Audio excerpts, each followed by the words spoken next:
Before there were gods upon a mountain, and before there was a mountain for gods to sit upon, and before the mountain was raised out of the earth by the hands of anything that could be called a hand, there was a great empty gulf that had no shape and no floor and no ceiling and no name.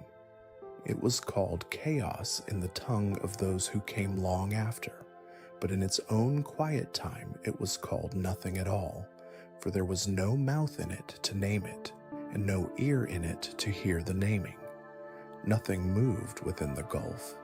Nothing did not move within it either.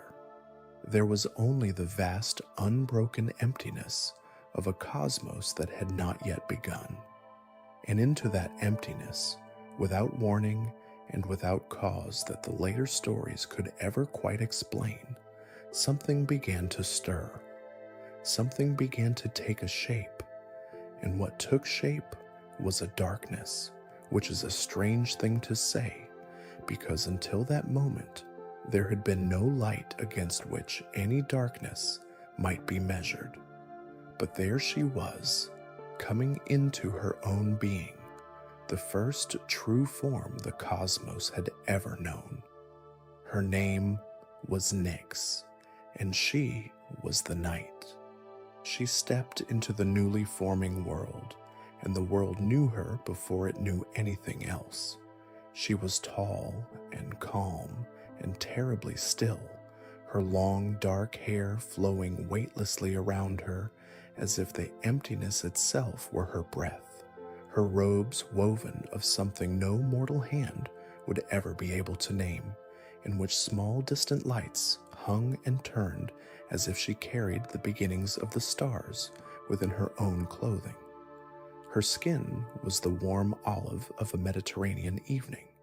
Her eyes were dark and calm, and held within them the whole depth of the space she had come out of. She did not speak. There was no one to speak to. She walked, and the emptiness parted around her, and as she walked, the first true night began to fall across a cosmos that had never yet known one. It fell soft as a veil laid across a sleeping child, and the young world beneath it shivered once, as if in recognition, and then it lay still. For a long time, she walked alone. The other primordial powers were coming into being around her. Erebus, the deep darkness of the underworld places, and Gaia, the earth herself, still soft and unshaped.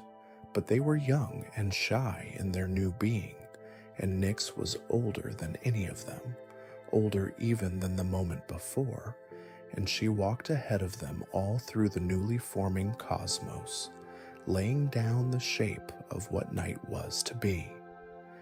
Each evening she rose from the great cave that had come to be her dwelling place, at the edge of the world where the darkness pooled deepest, and she walked out across the sky, and she drew her veil behind her as she went.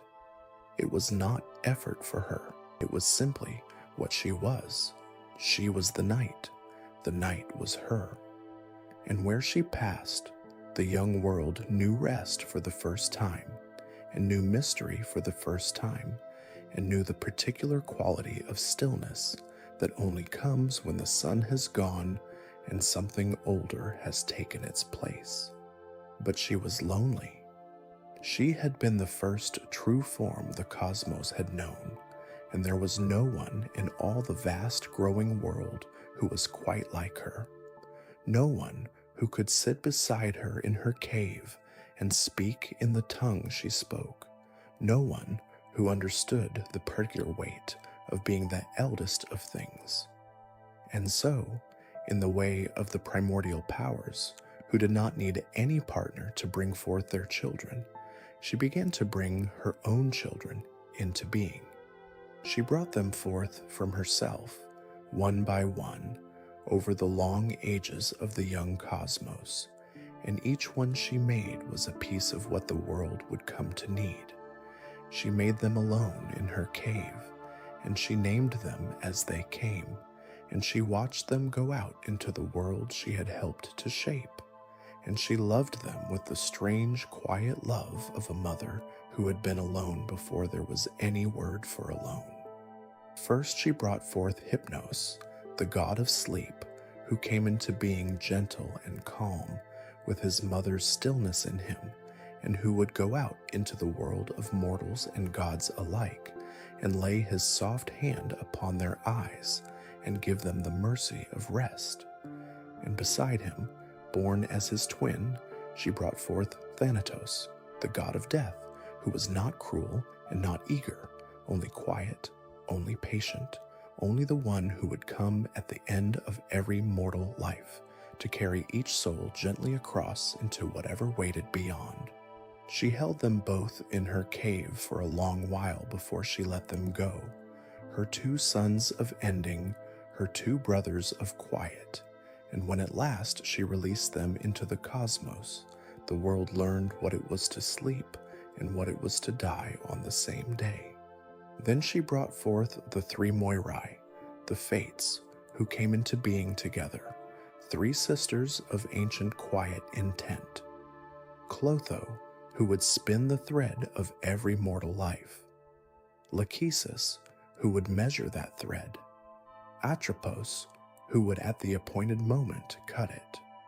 They took up their spinning in a shadowed place, and they began the work that would continue until the world itself was done, and Nyx watched them from her cave, and she understood that she had given the cosmos its shape, as well as its rest and its ending.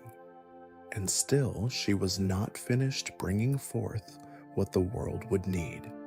She brought forth Nemesis, the goddess of retribution, who would walk the earth carrying a slow and patient scale, weighing what was owed and what was due, and correcting in her own quiet way the crimes that would otherwise have gone unanswered.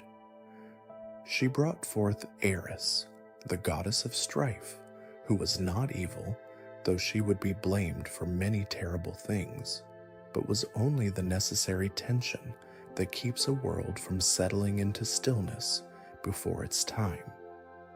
She brought forth Charon, the ferryman, who would pull his small dark boat across the underworld river for all the ages of the world, carrying the dead from one shore to another with the same patient care his mother had given him. And she brought forth the Hesperides, the three nymphs of the evening light, who would tend a garden at the western edge of the world where the golden apples grew, and who would be the guardians of the last light of every day. All of them were her children. All of them had come out of her. And when she looked at them, walking together in her cave in the quiet before she sent them forth, she felt what no being in the cosmos had felt before, which was the particular love of a maker for the things she had made. She sent them out in time, one by one, into the world she had helped to shape, and the cosmos began to fill with the darker music of her lineage. Sleep came to every living thing. Death came to every mortal thing. The fates spun their thread. Nemesis walked her patient rounds. Eris stirred her necessary trouble. Charon pulled his boat. The Hesperides tended their golden garden at the world's western edge, and Nyx, older than all of them, watched from her cave and knew that the world was different for their being in it, and that it was more different than mortals would ever quite understand. The ages passed, and the Titans rose, and after the Titans the Olympians, and the young gods took their thrones upon Mount Olympus and called themselves the rulers of the cosmos. Zeus among them was the loudest and the strongest, the king who held the thunderbolt and who could shake the world when his temper was roused. And yet, in all his long reign, there was one being in all the cosmos that Zeus did not raise his voice against.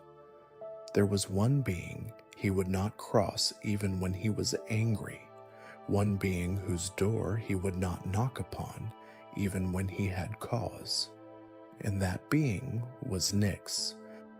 There is one story we have of it, one moment recorded in the old poems, when Zeus had cause to be angry with Nyx's son Hypnos, who had been persuaded by Zeus's wife Hera to lay the king of the gods to sleep at a moment when Zeus would rather have been awake. Zeus rose in his fury, and the thunder rolled, and Hypnos ran across the world in terror of his father king's wrath. And where he ran, in the end, was home. He ran back to his mother's cave at the edge of the world, and he wrapped himself in the folds of her long black, star-woven robes, and he hid there, small and afraid. And Zeus came storming across the sky in pursuit, and Zeus came to the mouth of the great cave. And there Zeus stopped. He stood at the threshold, and he looked into the dark, and he saw the ancient calm figure of Nyx, older than his father Kronos, older than his grandmother Gaia, older than the world he ruled and the mountain he ruled it from. And she said nothing. She did not raise her hand. She did not speak a single word. She only looked at him with the quiet dark of the eldest thing in the cosmos in her eyes. And Zeus, king of the gods, holder of the thunderbolt, turned and went away. He did not touch her son. He did not cross her threshold. He returned to his mountain, and the matter was closed. And it was closed because Nyx, without ever having done a single visible thing, had made it so. The story went out into the world, whispered among the gods and among the mortals who wrote the old poems. And it became known, in the quiet way such things become known, that there was one power in the cosmos that even the king of the gods would not challenge.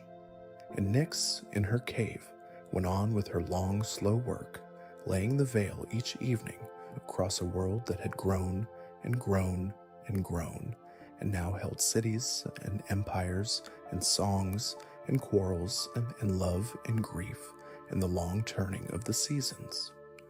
She watched from her cave. She sent her sleep to the weary.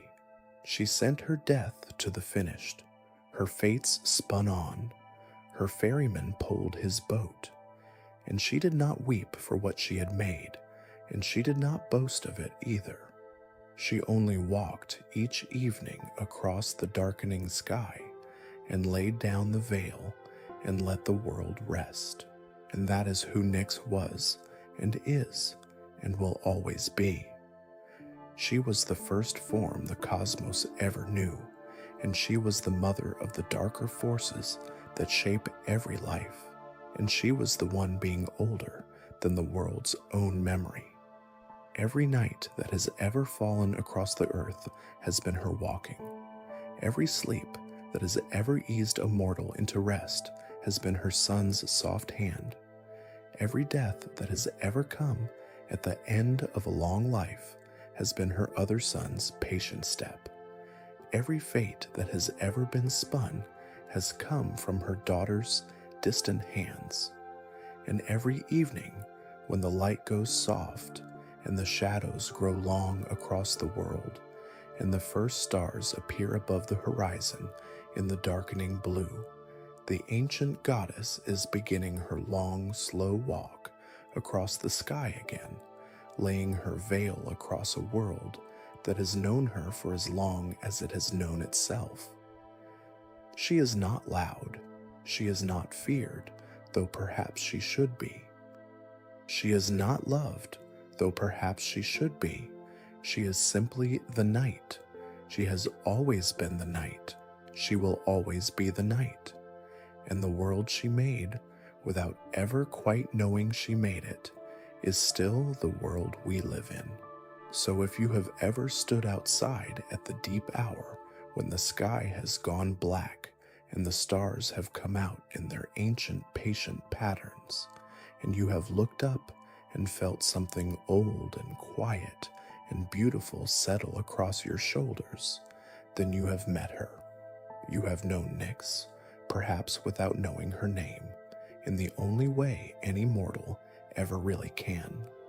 The night that fell around you was her walking. The stars above you were her family. The stillness you felt was the ancient calm of the eldest of the cosmos, resting her hand once more upon a world that has always, in its deepest heart, been her home.